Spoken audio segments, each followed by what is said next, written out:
السلام علیکم ورحمۃ اللہ وبرکاتہ۔ میرے پیارے آقا علیہ الصلوۃ والتسلیم کے پیارے دیوانوں، خاتون جنت حضرت فاطمۃ الزہرا رضی اللہ تعالی عنہا کی کنیزوں، مرزا قادیانی کو اپنی نبوت تک پہنچنے کے لیے بڑا دور کا چکر کاٹنا پڑا۔ آخرکار آپ کی کمند فکر یہاں آ کر رکی کہ یہ تو احادیث سے ثابت ہے کہ عیسیٰ بن مریم آئیں گے، میں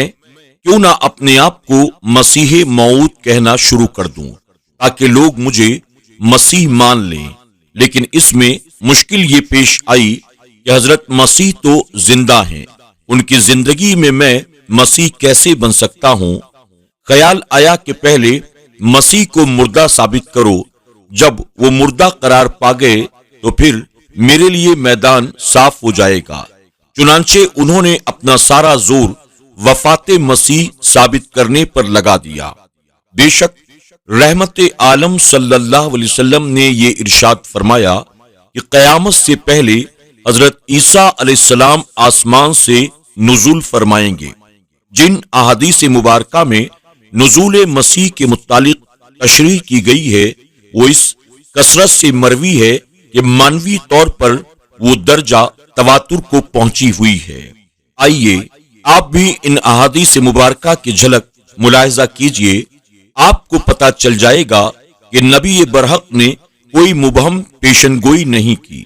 ایسے مسیح کی آمد کی اطلاع نہیں دی جس کی پہچان نہ ہو سکے، اور جس شاطر کا جی چاہے وہ آنے والا مسیح بن بیٹھے، بلکہ نبی کریم صلی اللہ علیہ وسلم نے اپنی امت کو اس کا نام بتایا، اس کی والدہ کا نام بتایا، اس کے لقب سے خبردار کیا، اس وقت اور مقام کی نشاندہی کی جس وقت اور جس مقام پر وہ نزول فرمائے گا، جو کارہائے نمایاں وہ انجام دے گا، اس کی تفصیل بیان فرما دی، اور اس کے مدفن کا بھی تعین فرما دیا، اور اس کا حلیہ بھی بیان فرما دیا۔ اب اگر وہ احادیث صحیح ہے جن میں حضرت عیسیٰ علیہ السلام کی آمد کی خبر دی گئی ہے تو ان تفصیلات کو بھی من ان صحیح اور سچ تسلیم کرنا پڑے گا جو ان کے متعلق بتائی گئی ہیں، اور اگر کوئی شخص ان تفصیلات کو ماننے سے انکار کر دے تو پھر اسے ان تمام احادیث کو بھی ساقط الاعتبار قرار دینا پڑے گا جن میں ان کی آمد کی پیشن گوئی کی گئی ہے۔ تحقیق اور انصاف کا یہ کیسا معیار ہے کہ ایک روایت کی مفید مطلب آدھی بات تو مان لی اور اسی روایت کی دیگر تفصیلات کو نظر انداز کر دیا۔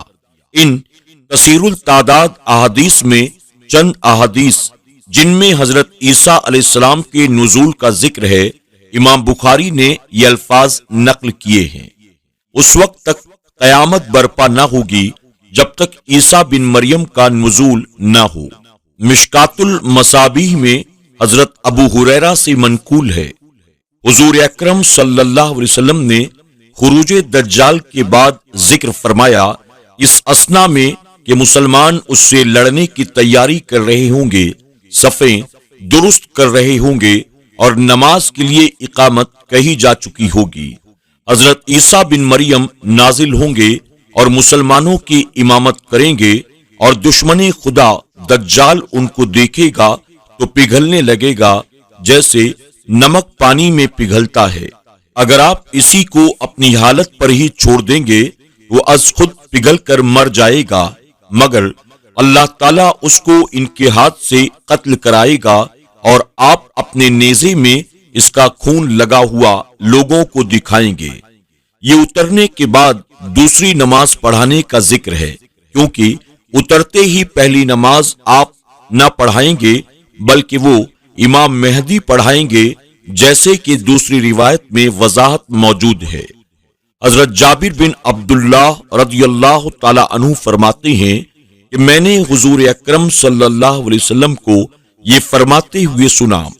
عیسیٰ علیہ السلام اتریں گے، مسلمانوں کا امیر ان سے عرض کرے گا، حضور آپ تشریف لائیے اور امامت فرمائیے، تو آپ فرمائیں گے، نہیں، تم میں سے بعض دوسروں کے امیر ہیں، یہ ان کی طرف سے اس امت کی تکریم کے طور پر ہے۔ اس حدیث کی وضاحت پہلے ذکر کی جا چکی ہے۔ حضرت ابو ہریرہ رضی اللہ تعالی عنہ سے روایت ہے کہ نبی کریم صلی اللہ علیہ وسلم نے فرمایا کہ میرے اور ان یعنی عیسیٰ علیہ السلام کے درمیان کوئی نبی نہیں، اور یہ کہ وہ اترنے والے ہیں، یعنی جب تم ان کو دیکھو تو پہچان لینا ان کا قد، درمیانہ ان کی رنگت، سرخ وہ سفید و زرد رنگ کے کپڑے پہنے ہوں گے، ان کے سر کے بال ایسے ہوں گے گویا ان سے اب پانی ٹپکنے والا ہے، حالانکہ وہ بھیگے ہوئے نہ ہوں گے۔ وہ اسلام پر لوگوں سے جنگ کریں گے، صلیب کو ٹکڑے ٹکڑے کر دیں گے، خنازیر کو مار ڈالیں گے، جزیہ ختم کر دیں گے، اور اللہ تعالیٰ ان کے زمانے میں اسلام کے بغیر تمام ملتوں کو ختم کر دے گا، اور وہ مسیح دجال کو قتل کر دیں گے، اور وہ زمین میں 40 سال قیام فرمائیں گے، اور پھر وہ وفات پا جائیں گے، اور مسلمان ان کی نماز جنازہ پڑھائیں گے۔ حضرت نواس بن سمعان نے دجال کا قصہ بیان کرتے ہوئے فرمایا، اس اثنا میں اللہ تعالی مسیح بن مریم کو بھیج دے گا، اور وہ دمشق کے مشرقی حصے کے سفید مینار کے پاس زرد رنگ کے 2 کپڑے پہنے ہوئے 2 فرشتوں کے پروں پر اپنے ہاتھ رکھے ہوئے اتریں گے۔ جب وہ سر جھکائیں گے تو یوں محسوس ہوگا قطرے ٹپک رہے ہیں، اور جب سر اٹھائیں گے تو موتیوں کی طرح قطرے ڈھلکتے ہوئے نظر آئیں گے۔ ان کی سانس کی ہوا جس کافر تک پہنچے گی وہ ان کی حد نظر تک جائے گی، اور وہ زندہ نہ بچے گا۔ پھر ابن مریم دجال کا پیچھا کریں گے، اور مقام لط کے دروازے پر اسے جا پکڑیں گے اور قتل کر دیں گے۔ آخر میں ایک اور حدیث مبارکہ ملاحظہ فرمائیے۔ آپ نے ان حدیث کا مطالعہ فرما لیا۔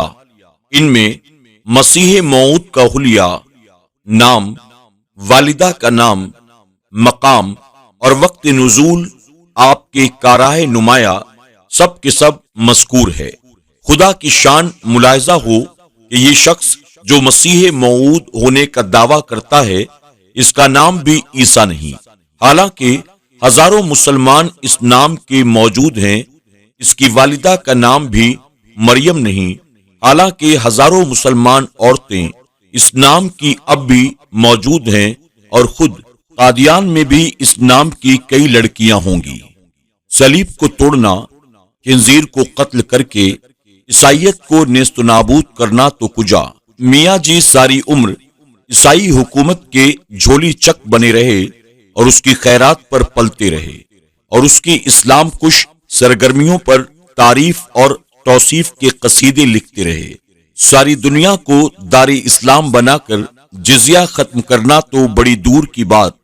خدائے مصطفیٰ جل وعلا صلی اللہ علیہ وسلم نے یہ بھی پسند نہ فرمایا کہ قادیان کا خطہ پاکستان کا حصہ بنے۔ اب بھی جو لوگ انہیں مسیح موعود مانتے ہیں، ان کی نادانی قابل افسوس ہے۔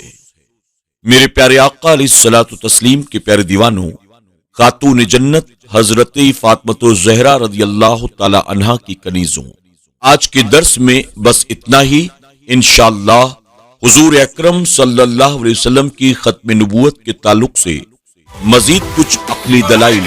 ہم کل کے درس میں سماعت کریں گے۔ تب تک کے لیے ہمیں اجازت دیں، اپنا اور اپنوں کا خوب خیال رکھیں۔ السلام علیکم ورحمۃ اللہ وبرکاتہ۔